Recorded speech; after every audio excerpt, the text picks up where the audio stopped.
so we're ready to begin. Do you want him to stand, Your Honor? Everybody can remain seated. Okay. And if the lawyers like to use the podium, that's fine, but it's preferable that you can easily remain seated and accomplish this. And Your Honor, if I may, just kind of set the stage, because this really began yesterday, and Your Honor has kindly given us the permission to come in here today and address it this morning. But again, to contextualize it with the court's permission, we understand that we are in the third week of jury selection. However, the record should reflect that the court has, from very early on, been encouraging the parties to continue having face-to-face meetings on various issues concerning outstanding motions. And as a result of that, and talking through those issues, there's been a free exchange and a constant exchange of thoughts about a lot of the issues that we can anticipate that would come up through the course of the trial. As a result of that, and the free exchange of, for example, although we don't have the burden, we're forthcoming what our evidence would be, what our experts would say. As a result of that, and the encouragement of the court to continue those discussions, we now come before you with this negotiated resolution. I just felt it was important to contextualize, given the unusualness of what's happening. And as I said to you yesterday, Mr. Finley, I appreciate the context, and I think it helps to establish a clear record, and I appreciate the offer and the context you've given. Thank you, sir. Yes, sir. All right, we're ready to swear in the defendant at this time. Yes, sir. We get a Deputy Green to swear in.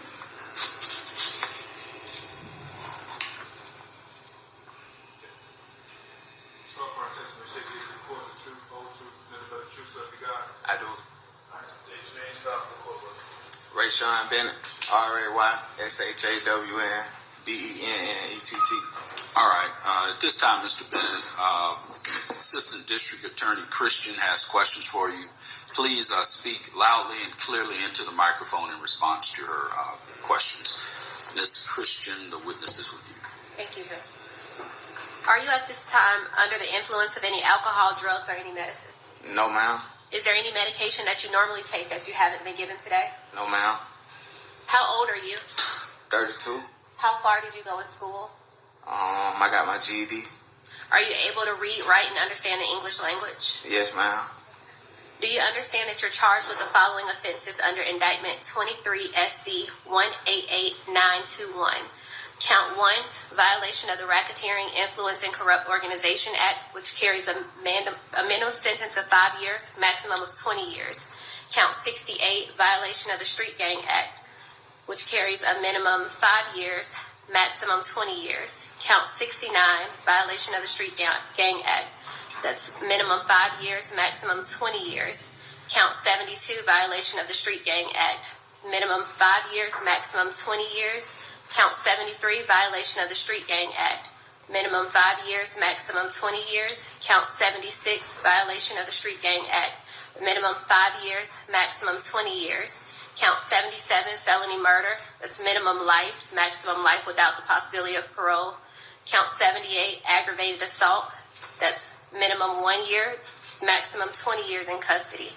Count 78, aggravated assault, that's minimum 1 year, maximum 20 year. Count 80, aggravated assault, minimum 1 year, maximum 20 years. Count 81, aggravated assault, the minimum is 1 year, maximum 20 years. Count 82, aggravated assault, the minimum is 1 year, maximum 20 years. Count 83, possession of a firearm during commission of a felony, that's 5 years consecutive. The minimum is life with the possibility of parole, followed by 5 years consecutive, and the maximum you're facing under these charges in the indictment would have been life without the possibility of parole, plus 220 years, followed by 5 years consecutive. Do you understand that that's what you were initially charged with in the indictment? Yes. Do you understand that the state has agreed to no profs, counts 1, 68, 72, 73, 60, 76, 77, 78, 79, 80, 81, 82, and 83? Yes.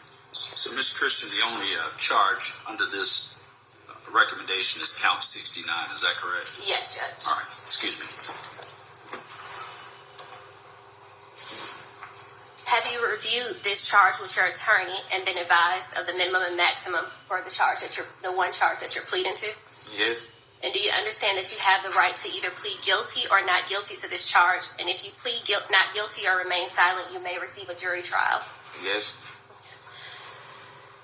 Have you had enough time to speak with your attorneys, Mr. Finland and Mr. Banks, about all the facts and circumstances known to you regarding the charges, including any potential defenses? Yes. Do you need more time to speak with your attorney? No. Are you satisfied with their services? Yes. Do you waive a formal reading of the indictment, Mr. Finland? Yes. Do you waive any or all defects in the indictment? Yes. Do you understand that this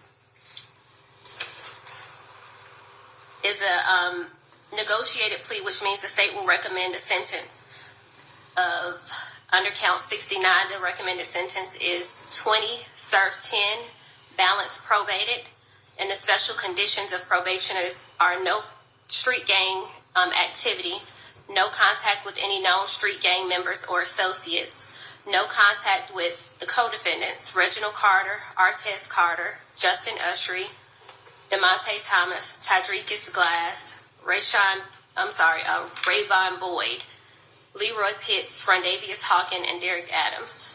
No guns or replica guns. No gang affiliation or conduct associated with gangs on social media. You must be gainfully employed and no further violations of the law. Do you understand that those are the conditions? Yes.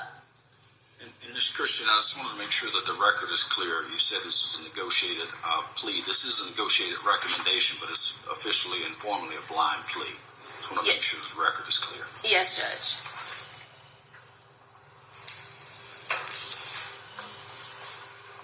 Okay. Do you understand that those are the statutory conditions of your Yes. section? Do you also understand that you are to have no violations of state or federal laws while serving out any portion of your sentence, to include any period of incarceration, to comply with all the rules maintained by county jail where you're housed prior to being transported to any facility within the Department of Corrections where you're designated to serve out your sentence, comply with all the rules maintained by any facility within the Department of Corrections where you are designated to serve out the remaining sentence. You waive a right to appeal any and all terms and conditions of this plea agreement and the sentence imposed, as well as any right possessed in connection with OCGA 24-4-410